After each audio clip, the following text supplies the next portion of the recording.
ప్రజా ఆకాంక్షలను చట్టాలుగా మార్చి పాలన సాగిస్తున్నామని ఉప ముఖ్యమంత్రి భట్టి విక్రమార్క వ్యాఖ్యానించారు.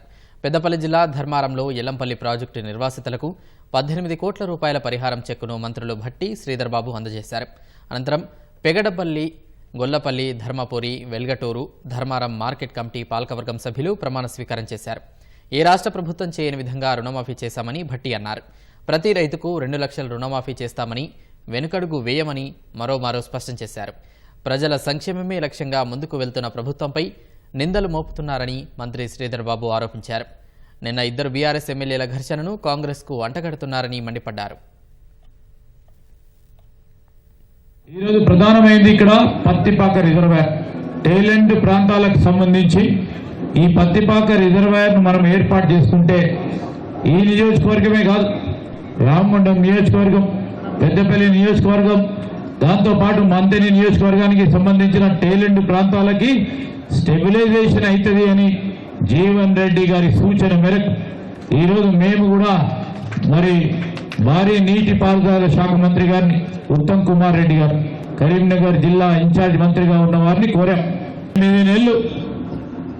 8 నెలల కాలయంలో ఒకటి తర్వాత ఒకటి ఈ రాష్ట్ర ప్రభుత్వం సమిష్టిగా ఈరోజు మా సహచర మంత్రివర్గ సోదరులు సోదరిమల్లు ఈరోజు ఒక ప్రయత్నం మార్పు తీసుకురావాలనే ఒక ఆలోచనతో ముందుకెళ్తా ఉన్నాం. రాజకీయ అంశాన్ని పట్టుకుంటే 2 టీఆర్ఎస్ ఎమ్మెల్యేలు ఊరుకుంటే నిన్న హైదరాబాద్లో అది కాంగ్రెస్ పార్టీపై అంటున్నారు.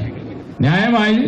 వాళ్ళకి ఏదైనా మనస్పర్ధలు ఉంటే, మీ మనస్పర్ధలు మీకుంటే అక్కడ కాంగ్రెస్ పార్టీపై నెపం ఉంది. ప్రభుత్వానికి సంబంధించి ఇష్టరాజ్యంగా అడ్డగోలు మాట్లాడుతూ ఉన్న వైనాన్ని ప్రజలందరూ కూడా గమనిస్తూ ఉన్నారు.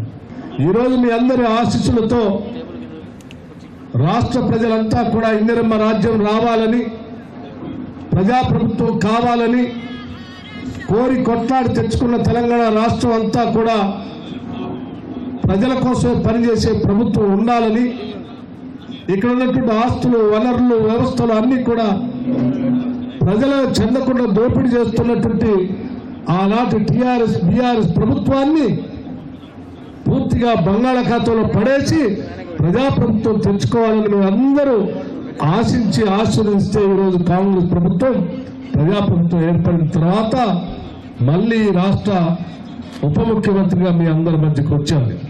ప్రజల ఆకాంక్షలను చట్టాలుగా మార్చి పనిచేస్తున్నటువంటి ప్రభుత్వ ప్రతినిధిగానే ఈరోజు మళ్ళీ మీ అందరి మధ్యకు వచ్చాను నేను.